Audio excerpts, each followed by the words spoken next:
忍耐求法，苦信者安忍。好，那我们继续念一念。为了修持正法，不顾一切艰难困苦，沿海酷暑而行持。续古中云：越过刀山与火海，舍身赴死求正法，犹如往昔诸噶当派大的说言的四依处，即心依于法，法依于贫，贫依于死，死依于干涸之祸。那么这个部分来说到，就是我们一个修行人经常要有的一个这样的一个概念。那么我们作为一个是种依靠的，也可以是依处嘛，是依处。那么心依靠什么？心依靠法。心依靠法的时候，就法依靠什么？我们就是修行的过程当中，不要太多的这种欲望跟贪心。实践法方面啊，不是说修行方面。修行方面，我们就是要越有这个需求是越好，因为我们要获得菩萨嘛。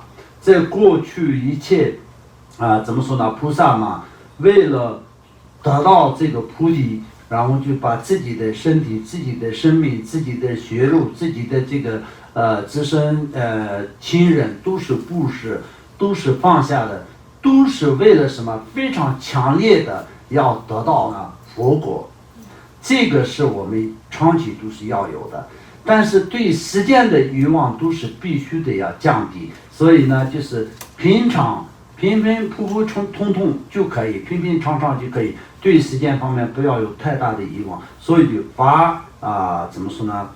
依于贫贫依于死。那么死是最后会死的，都会死的。这个方面来说到，就不能有那种我不会死，我还是不会死，我还可能还要活多少年这个概念是不能有的。我们必须得要知道，最后会死的。但是这个所谓的死是什么时候来，还都不知道。所以我们经常都是要事实的一个道理，必须得想得到的是无常，随时都会来的，随时都会产生在我的身边。无常本身是存在的，我也是在无常的范围里面，所以随时随地都会来临。所以呢，我们就做好随时随地面对死亡的准备。但是死亡也是不能有太多要求，我们做到一个相当就是在这里怎么说呢？干涸是不是？干涸之什么？干涸之祸是什么意思啊？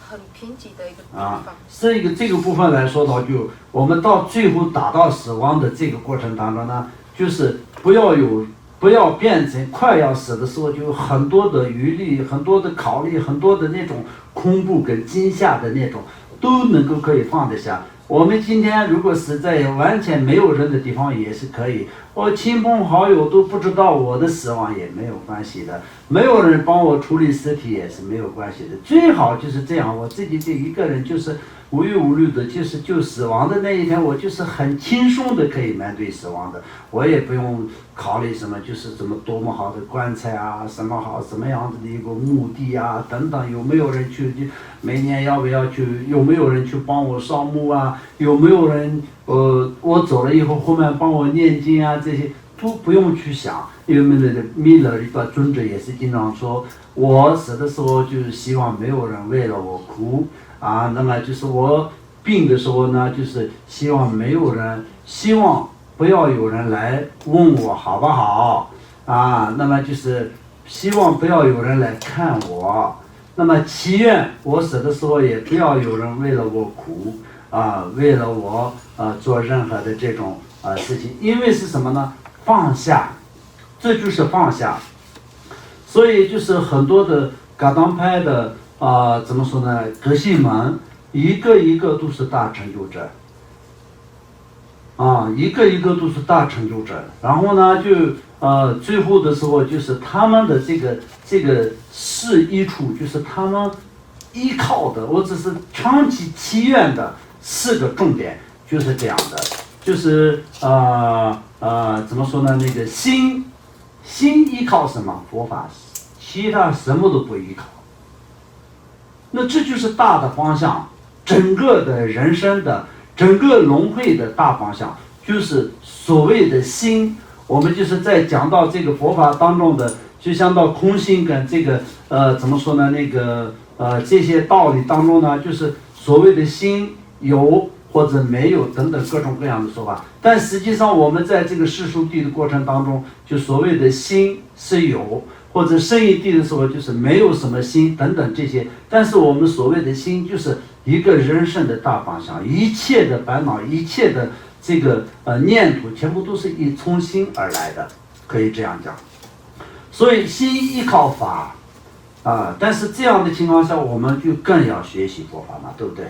我们不学习佛法，怎么去把心的方向交给佛法呢？要依靠佛法。依靠佛法是什么？我们必须得要懂得佛法的道理，才可以做到功课嘛，对不对？做到修持嘛。所以我们这个就是一个大的问题，必须我们要知道的就是心依靠法，那么法依靠品。既然修信了，修法了，所以对实践方面不要有太大的要求。那这也并不是说你必须得要穷才可以，也并不是说必须得要富有才可以。你过去的福报带来的什么样子的一个你过去的功德带来的什么样子的福报，你今生在皇宫里面也没有任何关系，你一样的可以修。你不要再过多的这个欲望。你如果是一个皇上的情况下，你不要有再打其他的这个怎么国家的以这种欲望的情况下，你平平淡淡的你过皇宫的事情，好好的修持的情况下，那你也一样的成佛。那如果你今天就是在一个普通人的家庭里面，你的家庭的一切生活，实际上来说的话，就是过去的造业跟修善的这两个功德跟业力而带来的好，这今生的好与不好，全部都是这样的，不是说完全是依赖这一世当中的什么怎么说欲望什么贪性，什么就是那种努力的。所以这些知道以后，你平平淡淡的去过，然后最终呢，就是人生是为了成佛，所以为了成佛需要人生活下去，就是为了成佛。知道这样就是平平淡淡就可以了。但是谁舍谁的不能没有的是什么呢？依靠最后就是要怎么说一生，那么就平平淡淡的过下去，就一生当中过下去。这一生是很长很长时间，永远都不会死吗？这不可能的事情。所以呢，我们要想到死，这个时候呢，就是我们带不做任何东西。所以有亲朋好友100个亲人100个好友围绕着你也没有用。你是一个国家总统，所有整个的国家的军队围绕着你，你也一样的会死的。带不做一个那么只有一个人走。所以就这个时候也并不是说一定要你希望就是在这个怎么说呢，一个空旷的地方去死，不是这个意思。你如果是今天哪怕在空旷的地方，没有人的地方，你自己一个人面对死亡，也是没有任何的这种恐惧感，没有任何的疑虑，就很轻轻松松的可以面对。然后修行只面对一次的死亡，就是真正的可以成佛的机会，真正的解脱的机会，所以非常殊胜的机会。大成就者呢，就是面对死亡，死亡的来临，成就者来说的话，就是一个幸福的来临，幸福的开始。所以呢，就是达到这样的时候呢，才是真正的幸福啊。不然的情况下，我们就考虑我老了怎么办，病了怎么办，死的时候怎么办，都有这种想法嘛。很多老人家就都是说我死了以后什么什么什么样。你死了以后你管不着嘛，但是也是会想我死了以后什么什么什么的。那当然你死了以后，顶多就是你的怎么说呢，那个小孩都是为了你，如果是你比较有钱的话，你为了你的财产会打官司会争夺财产实践人就是这样嘛。那我们就是修行人，就必须得要有比实践人更不同样的一个概念。这个是从什么时候开始有？从一开始修行到最后都有，一天比一天要更圆满，更成熟，这样才是对的。